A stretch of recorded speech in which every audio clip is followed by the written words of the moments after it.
Hi, this is Zach. Welcome to the Shaking Fist. How y'all doing today? I've not been here for a bit because I fucking broke my screen. If you didn't see my announcement video about it, there you go. It's good that you can all come and join me. Well, we made fun of Stephen Meyer. Well, he tells us how to answer atheists. Or doesn't tell us how to answer atheists. Oops, have I provided a spoiler? Oh well. I did have another video recorded where I was all dressed up making fun of Jordan Peterson, but it came out with no fucking sound. No fucking sound. Something came undone on my microphone, so I'm doing this instead so I can redo that video. I wanted to come back with it, but I couldn't because...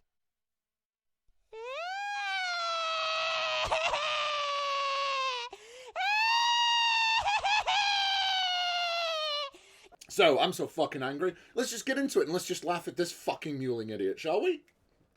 And now just one more thing. It's the bit of the video where I have to do the YouTube things and I go, hey, why don't you like the video? If you haven't subscribed, subscribe and leave us a comment. Tell us what you think. And if you like me enough and you really want to make the channel grow, there's ways to support the channel in the description below. So please do that if you so feel inclined. I would be ever so grateful, and thank you. Thank you for all that you're doing, even if you just hate one. Should we answer the fool according to his folly or not? Well, today's question centers around Proverbs 26:4 and 5, which says, 4 says, answer not a fool according to his folly, lest you be like him yourself. But then, of course, it says in 5, answer a fool according to his folly, lest he be wise in his own eyes. Now, we're going to note that the apparent contradiction between these verses will vanish in their application, as we'll show. But anyway, let's break this. Yes, the apparent contradiction of, well, the first line says, well, don't answer the fool according to his folly, and the second line is actually do answer the fool according to his folly. And, these words of wisdom, they're just put down in pithy little things, right? They're not meant to be read together, are they? They're meant to be read as singular things, considering that most people couldn't read back in the day, and all the holy scrolls were read only by, the rabbis and such. So actually, when they pick and chose what to read to the congregation of Jews, or gathering of Jews or whatever, then, they would pick and choose. So they wouldn't just go, and then explain it. No, that's what the Tabrak's for, where they try and, iron all that shit out. But of course, a fundamentalist Christian such as yourself would really know about Jewish history, wouldn't you? But of course, as long as we look at this Jewish scripture through the lens of a fundamentalist Christian, well, then it will make perfect sense. So aren't you excited? I'm excited. Haha, funzy.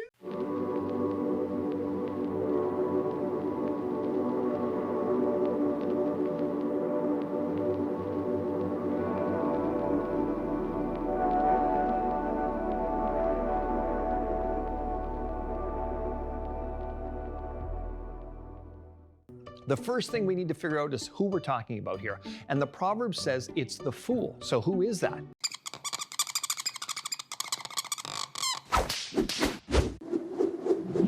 Well, the Bible says, the fool says in their heart, there is no God. That's Psalm 14:1.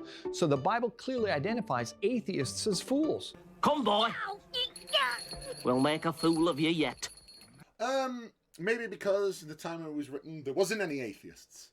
Because everyone thought that all the gods were real, not just, Yahweh or El or, Baal, Marduk, Enki, Ashtara, Asherah,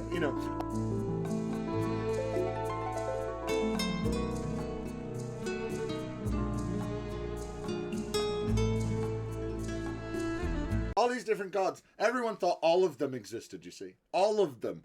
That's why the Bible says the fool says in his heart there is no God. Because back then, it wasn't saying the fool... See, the line doesn't say the fool says in his heart our God isn't real. It says the fool says in his heart there is no God because it was written when everybody thought there was lots of gods. So when you had a god of one place and you had a god of a... oh, look... Marduk is the god of Babylon, like the city of Babylon, and then, or whatever.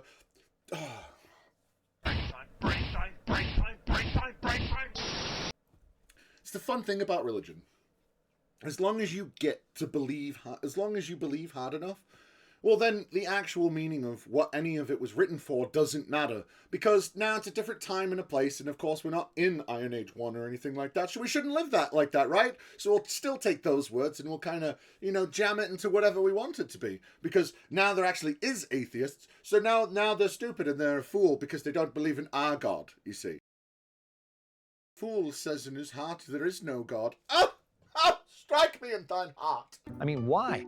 There's obviously atheists that have high IQ. I used to call myself one, and there's people way smarter than me that say they don't believe in God. What? No. And so this foolishness that the psalmist mentions is obviously not pure cognitive ability. It's a mindset or a worldview that omits the idea of God, which can't lead to wise conclusions. You're right, it can't lead to wise conclusions because, I suppose all those early physicists, they were deists, weren't they?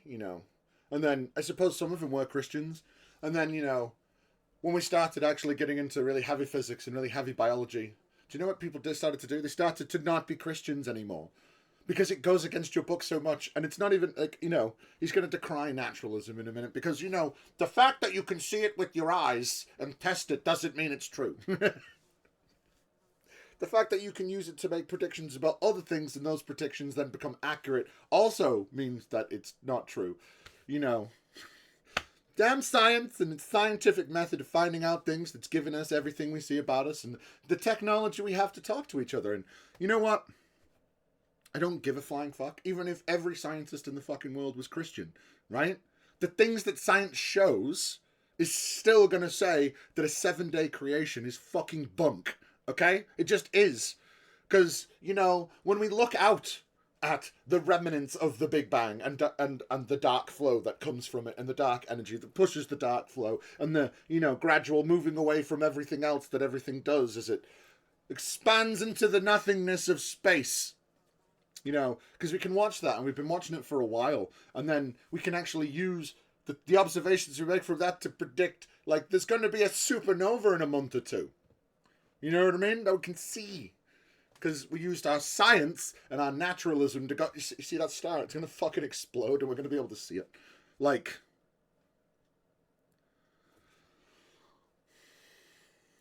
But, no logical conclusions come without God. None whatsoever. All of them come with God, even though you have to presuppose God and all this different shit, right? But, we all totally never come up with anything substantial. Never have, never will. Of course, because it's only God that gives you the creative spark. Oh God, are you my muse? Will you be my muse into making my life better? Or maybe world peace? Oh no, more war. Oh, all right, and everything should be more miserable, but thank you. That's exactly what I asked for. Lovely. America prays for God to destroy our enemies. Our enemies pray for God to destroy us. Somebody's going to be disappointed. Somebody's wasting their fucking time. Could it be everyone? So what's the fool's folly? Well, although this verse may be speaking about a variety of people being foolish, we know that atheists are definitely counted among them. So let's identify what the fool's folly is for atheists. Classical atheists declare there is no God. So they have to have a way of explaining their existence without a supernatural creator. And the only option for them then is some form of evolution. Oh no! And the only option for them then is some form of evolution. Whatever shall I do? Yeah, it's almost like we've watched it happen for 30 years in a lab. Actually, it'd be like closer to 40 years now, isn't it? Mixing out all the facts that we have tested biology sorry, not biology. Evolution is almost as sturdily proven as electricity. But because it makes your religion look dumb, well then of course all of that needs to be thrown away, and then we got to listen to Ken Ham while he says stupid things like... But here's the interesting thing. You've got to have a language to read the information. And DNA itself has the information that makes the language to read the information, that makes the language to read the information, that makes the language to read the information. Serenity now! In other words, you've got to have the information, but you've got to have the language. If you don't have the language, then you can't read the information. It's all got to be there or it won't work. Oh my God. It's all got to be there at the same time. And you know one of the things that we found out? Languages only ever come from an intelligence. And then that that DNA is lost. You see, if you have a long-furred dog and you have a short-furred dog and they breed, you get a middle-furred dog. You know, it's not got the long fur, it's not got the short fur, it's somewhere in the middle. So all that information is lost. And it's like, is there a better way to tell someone that you don't understand genetics than that? But of course, he's not going to say any of that. But he is part of Answers in Genesis. So, no matter what you call it, Darwinian evolution, neo-Darwinian evolution, chaos theory, punctuated equilibrium, etc. So, whether you call it any of the different forms and parts of evolution, you know, it's Darwinian evolution. Well, that's evolution through natural selection and survival of the fittest. And then there's neo-Darwinian evolution where they go, do you know what? That is correct. But also we have discovered DNA and genetics and alleles and epigenetics. And all those things still come into survival of the fittest, but here are some further mechanisms that make this all happen. And they go, it's punctuated evolution. It's like, it's not punctuated evolution. You know do you know what happens in the world sometimes? There's giant extinction events. And then when you have giant extinction events, the equilibrium that is actually gained by all the species getting to a somewhat level playing field against each other can indeed stagnate evolution. Look at the horseshoe crab. Now, what happens when, I don't know, comet slams into Mexico, plants evolve and start spewing oxygen in the atmosphere and kill 99.3% of all life on Earth? You know, Iceball Earth 1, Iceball Earth 2. There's been a bunch of different extinction events. We're going through one now, and it's caused by us. Hooray, aren't we special? So, every time one of those happens, evolution happens really fast, you see, because there's lots of animals everywhere that don't have predators or various things like that. So then when a bunch of animals die off, it's almost like it leaves a giant fucking hole for other animals to go in and fill.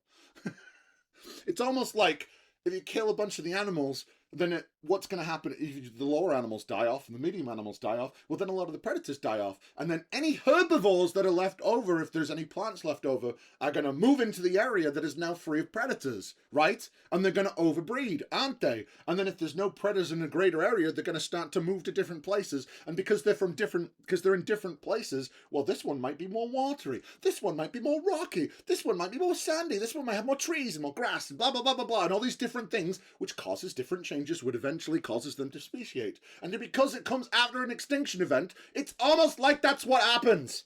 And it's almost like we can see it in the geological and fossil record, but of course that was put here by the devil, because God he wants to test us through the devil, right?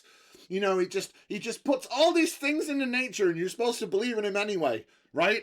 You know, because he's a cunt. I actually asked one of these guys, okay, dinosaur fossils, how does that fit into your scheme of life? He said, dinosaur fossils? God put those here to test our faith. I think God put you here to test my faith, dude.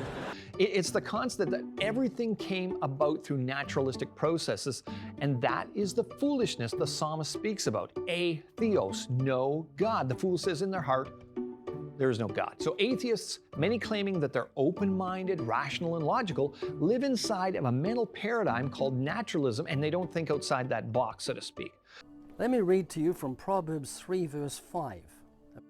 Trust in the Lord with all your heart, there's what to do. And then it says that warning, and lean not to your own understanding. It's saying, don't try and figure things out. Just trust the Lord like a little child trusts their father. Don't even question it. You see that you fit inside this paradigm, and the paradigm keeps him in the don't think out of the box. But the sense so open-minded. Like, it's because, right, we have a thing called evidentialism, you know, where we like to see the evidence, you see. It's not that, you know, I can't speak for all atheists because we're not like a homogenous group like you people. We don't have a set of beliefs that we have to follow. Like, there's plenty of atheists that do believe in spirits. There's plenty of atheists that believe in the supernatural and ghosts and different shit like that, right? And there's plenty of them that think it's all bunk, and I'm one of them, right? There's plenty of them. We're not one homogenous group. It's all atheism says is we don't believe in a God. We don't have to agree on anything else, you see, as an atheist. They don't. That's the fun thing. Everything else is fair game, you see, because atheism only says one thing. It doesn't say, hey, by the way, because you don't believe in a God, you have to go to this special building every week and you have to say the prayer after the bell rings and give the tithes after you do the incense and the prayers and say and drink the blood of the non-God and eat his flesh with the bread and get blood. You don't have to do all these things, right? We don't have to care about what words we say. We don't have to care about anything, right? That's why our morals are subjective, right? Because we can just go, do you know what, fuck it, we'll make our own, right? And even if you want to say there is a God, and those God morals are objective, well, then the whole thing's still subjective anyway, because if they were objective, I would be able to ignore them. I wouldn't be able to ignore them, sorry. But, you know, we're foolish because we demand evidence for your claims outside of, well, have you seen a rainbow? Have you seen a waterfall? Did you see the eclipse, by the way? The eclipse proves God. What? Because, what? We live on a planet where the moon is exactly far enough away to block out the sun except for its parabola. Like, what? And it's going to not do that eventually, and it didn't do that before. We just live in a time and a place where that is the thing as it moves away into space. Very slowly, about 3 inches a year. But anyway, we was talking about evolution and why we're stupid for naturalism. Yeah. So, Christian boy, what did Christian God do to make electricity happen? You know what I mean? Did he provide the spark of inspiration, or was it a bunch of scientists like and engineers that went, do you know what? It's weird how electrons go down this wire and we can power things with it. I know it's more complicated than that, but I can't be asked going on about it right now. Because that's the thing, right? These fuckers, evolution's bad. But, you know, macro evolution is so indisputable that it's definitely true. And those smaller changes can't lead to bigger changes at all. What do you want about? Shut up. You are technically correct. The best kind of correct. So all thinking atheists must believe in evolution. That's their main folly. No, we don't have to believe in evolution. We don't have to follow the evidence that comes to the conclusion that evolution on a biological basis is very obvious. We don't have to believe that. Not every atheist believes in evolution. You don't have to. You just have to say God isn't real. But they refuse to believe that. You know, I sometimes wonder if it's because they get all pissy that we kind of lump all Christians together, so all atheists have to be lumped together. But do you know what? Whatever, yo. It makes our arguments much easier. So cool. So here's what not to do. Verse 4 says not to answer a fool according to his folly, or you will be like him. That means Christians shouldn't answer atheists by buying into their way of thinking, or else they will appear foolish themselves. Yeah. Why would you want to show any kind of empathy with the person that you're trying to convince? Why would you want to show any empathy into their position and how they think, and then actually get into their shoes better and see how they think? You know, when I actually talk to Christians, it's why they get angry, because I talk to them like a Christian, because I was a fundamentalist fucking Christian for so goddamn long, right? And I know what's in the Bible. I've read it many times. So when you want to say shit like, well, you know, God made everything, and it's like, well, which version? Well, it was both of them, and it's like they're completely incompatible. And you say it happened 6,000 years ago, but we have ruins from Göbekli Tepe is so much older than that. But who cares about that, right? Who cares about all the things that we have that are older than your religion and your Bible, right? And older than what you say it is, that the world is, because the Bible doesn't even say it's the world's 6,000 years old. People have just done some sums from one of the genealogies that all differ from each other. I mean, the last thing an atheist needs to hear from a Christian is they affirm their foundational doctrine, evolution, is true. So declaring Genesis 1 to 11 is compatible with evolution, it's practically indefensible against an informed opponent because of the effects that this would have on the entire biblical narrative. Yeah, but don't answer it to his folly. Don't, you know, you can't agree with him, you know, because you can't agree with the evidence unless it's the evidence he gives, right? Or another apologist gives, right? It can't be any other evidence for anything else, because that's just definitely the way it is. And any evidence to the contrary is made up by the devil. or some evil, malevolent person who's listening to the devil, or some evil, malevolent person at top, whatever. It's always someone else's fault, isn't it? It's all the things that say that Christianity aren't real. It's because, you know, the devil did a thing, or Baal did a thing, Beelzebub, and the demons, and the thing, and the thing, and the thing, and the spirits, and the whisper, the ba-da-da-da-da. It's just everything else all the time. It's all the time. It's just, you know what? I don't accept your lack of evidence. I don't accept your evidence for the proof of my God because... By affirming evolution in long ages before humans appeared, Christians can't even explain the gospel rationally or give a ready answer to the number one philosophical question skeptics ask about Christianity, which is, if there's such a loving God, why is there so much death and suffering? There's so much death and suffering because God needs you to learn things. He just needs to make the flies burrow into the eyes of the children and all that untold animal suffering that happened before humans even existed. It is so terrible for that all-loving God, isn't it? Because he's not all-loving. But, you know, we can gloss over the bit. I know we're talking to a fundamentalist here, and we can gloss over the bits where it's like, kill all the fucking Amalekites. Destroy all the Canaanites. Hey, do not leave one man... or male child or female child that is known the Church of Oban alive, and keep the untouched ones for yourself, because God's an evil, pernicious fuck. But hey, I know we're supposed to take the Bible 100% literally, right? But not that bit. You don't want to take that bit, right? So do you know what? My girlfriend, she might be pregnant, and then I think that since I've been wearing condoms, right, then she can't be pregnant, so she's cheating on me. So I'm going to take her to the local priest, and I'm going to make her drink the bit of drink, and then the baby dies, and then we get to, and if it dies, I mean, she cheated because the priest gave her the bit of drink, and then she dies because she cheated, we get to stone her to death. Now look, no one is to stone anyone until I blow this whistle. Do you understand? And that's what the Bible says, fundamentalist. But hey, God's morals are objective until it's something you don't agree with, right? Right? So, we don't want you to think about that. We just want you to think about how stupid evolution is. Do we have any proof to the contrary of evolution? Well, the Bible says that it's not been 6,000 years, and evolution says it takes millions, but the Bible doesn't say it's 6,000 years. Stop!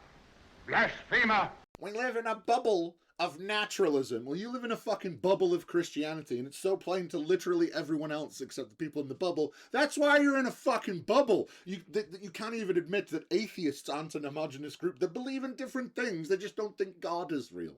And even half of them aren't actually atheist. They're agnostic. They just say they're atheist because it's easier. Because they're not going to say, yes, I'm an atheist to your Christian God. Your Christian God is bunk. But a deistic God, well, maybe. We can't really disprove that one. So, maybe. But that's a conversation you don't want to have. So it's just easier to say, no, fuck you, okay? How about that? So fuck you, okay? Your God used billions of years of death and suffering to create and called it very good. Nice God you got there, buddy. I mean, so what should we do? Well, Proverbs 26:5, it says, answer a fool according to his folly, or he will appear wise in his own eyes. In this case, it's the second half of the verse that provides the context as to how to answer. The context. We get so near the end of the video, and this is where we care about the context of the second bit of the line. Well done, well done. Well, let's see what this context is then. I can remember that as an atheist, when I met Christians who could not answer my questions or seemed to try to avoid certain topics and reroute the conversation towards something more comfortable, I often felt that they were simply mentally inferior and illogical because they wouldn't engage my concerns intellectually. They seemed mostly to appeal to emotional arguments from morality, and I became wise in my own eyes because I felt that the Christian faith was for simpletons that just, couldn't deal with science and evolution. Never go full retard. That was because you were an idiot. And I mean, maybe it's just me, but when I find a Christian avoiding the actual answers and just preaching at me and telling me I should be more moral and I just want to sin and I'm not really an atheist, I'm a demon worshipper, or I'm a Christian who just hates God, or whatever bullshit you want to make up about me, I don't think, oh my God, this guy is an unbelievable fucking idiot. What I actually think is, oh my God, how poor for this man, this person, how sad for them that they're so deluded that they can't even accept me saying what I am. Like, they have to make up what I am and then argue against that, because you guys aren't proficient in actually arguing your points against atheism. You guys got made proficient in arguing your points against other Christians. You know, because you went around and you started killing all the Jews, and then you started killing all the Muslims, you know, and any time you came across Hindus or Shinto or anything, you started killing them as well, you know, because it wasn't about arguing against the other religions, it was about eradicating them, so yours is the only one left, you see. And when it comes to actually arguing against people that are like, whatever, man, this is what's wrong with your book here, this is what's wrong with your book here. It's weird how we have a fossil record that says that it's the book, that we aren't 6,000 years old. It's weird how we have archaeological evidence that places like Jericho or Ai weren't even, like, actually had people in them, or a significant enough amount of people in them to be warred against during the conquest of Jacob. Jacob. No. Shit. Joshua. Like, we have all this archaeological evidence that fucks up your religion in so many ways. Our flood was definitely true. Well, now that we've actually learned how to read cuneiform from the Akkadian, Assyrian, and Babylonian scripts, it seems like actually they were trying to make Babylonian and Mesopotamian myths their own. Trying to claim power over them. You know, there's no other gods before me. By the way, did you see how my God created the sun and the moon? And that's not Ra or whatever, you know what I mean? Like, come on. He separated the waters from the waters. Well, you know, when Tiamat and Ea came together and they made everything because the salt water touched the fresh water, well, then God separated them, you see, and instead of Marduk slicing Tiamat in half and stretching her in across the sky, God just made a firmament and Leviathan's his pet, you see? You know, because, like, the Jews are more powerful because their God overrules their myths, you see. Do you see how that works? It's called history. Maybe you should learn it sometime instead of making it up as you go. It wasn't until I met a Christian that answered me according to my folly, i.e., understood what evolutionists taught and believed, and then pointed out the numerous obvious challenges to it. Oh, obvious. I'll grant you it's obvious. Trouble is, just because things are obvious doesn't mean they're true.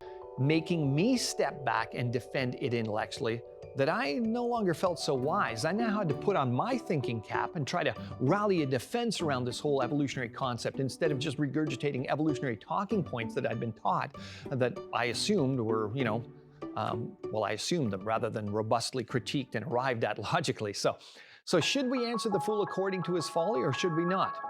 The answer is yes. So until a Christian sat down and robustly asked you things, you know, you never robustly thought about it yourself, did you? Because you're not a robust person who thinks robustly about things. Because a robust person who thinks robustly about things did think robustly about evolution and did look at the evidence and did look at the counter-evidence and went, well, DNA is the language, that's fucking stupid, right? Oh, it loses information all the time, so it can't happen. Well, that's fucking stupid. Oh, they used to say it wasn't real, but now macroevolution isn't real, and it's microevolution. That's totally real, right?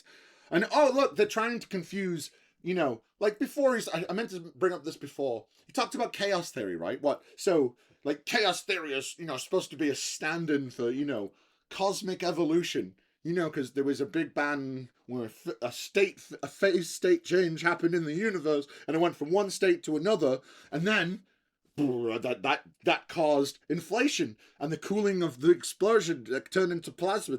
That is chaos theory. It is uniformed, like, you know, perfection, for lack of a better word. You know, equality of, like, literally everything, right? And then it blew up. And then it became other things, which is chaos theory, where something starts small and more things happen and it becomes bigger and bigger. You know, butterfly flaps its wings and tidal waves and all that shit. Which you'd think would actually be more of a proof for God than the other way, wouldn't it? Because, well, then God was in a perfect state on his own in the waters, you know, with Leviathan. Who created Leviathan, by the way? If they existed in the waters at the same time, did God create Leviathan? Were Leviathan and God in the waters the whole time? It's a question I've always wondered. Anyway, so, if fucking... I can't remember what I was saying. I distracted myself with that.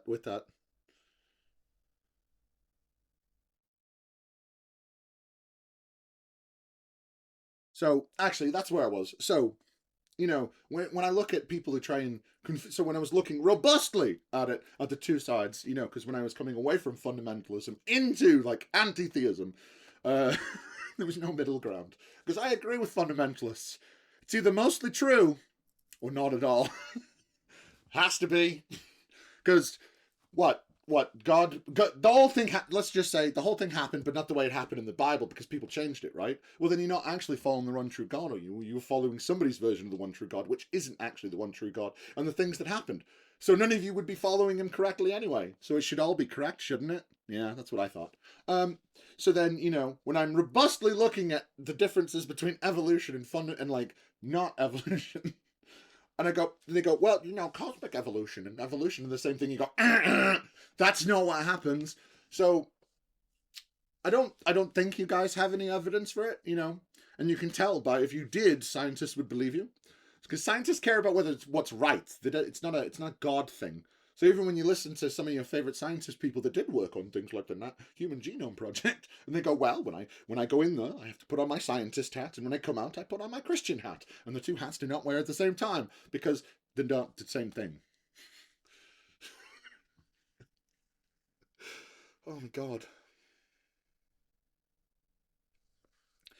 But, you know, I like how he doesn't talk about what it was that brought him into Christianity from being an atheist. He doesn't talk about, you know, he doesn't even give an inclination of what sort of evidence there could be against it. There's a plethora of evidence against it. There's so much that I'm not going to mention one piece. You know, I just wanted to make a short, pithy video, and 45 seconds of a little bit of proof would be, you know, just far too much. Because that would be above 5 minutes, and I can't have that. Like... So he's not going to tell you what convinced him. He's not going to tell you what brought him into Christianity. He's not going to tell you what compelling bits of information that brought him into fundamentalism from atheism and believing in, you know, the theory, which means proven hypothesis of evolution. Not hypothesis, you know, because they all use it wrong anyway. But that's just a side point. So he doesn't say any of that stuff. There's no, like, none of that there. You're just supposed to, like, go, well, you could just point out all the things are wrong. You do it all.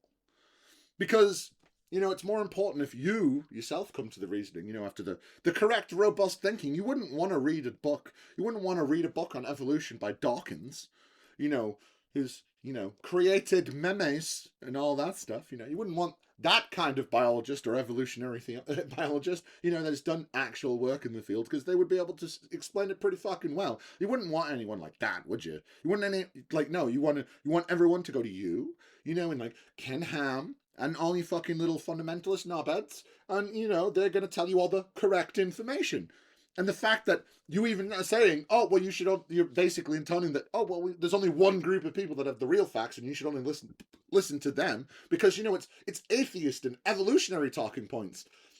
And Christians don't have talking points that are arguments that are just a series of talking points that are supposed to lead you to a conclusion. Nothing like that. You know, we just have our tests and evidence and, you know, fossil record and, you know, geological record and, you know, all those things. Oh, well, you can't say that because Mount St. Helens erupted. And because Mount St. Helens erupted and it caused some damage, then that means that it could happen in other places. Like, yes, it could. But also, have you seen the fish bones on top of the Himalayas? They are fish bones put there by the demon, the demon and Lord Lucifer. And it's like, fuck off. The Earth is really fucking old. The Himalayas are a few million years old. And that's why there's fish bones up there, because it was on the bottom of the floor until the Indian Ocean plate crashed into the bottom of the Eurasian plate, pushed one above the other. But hey, who gives a shit about that sort of thing? That's only evidence. Because, you know, evidence and naturalism are bad. Because, I don't know, all it's done is given us all the technology and all the knowledge we have in all the fields today. But hey, who cares about any of that? Because God, right? So, that was fun. I hope you all enjoyed it. I'll see you all next week. Bye.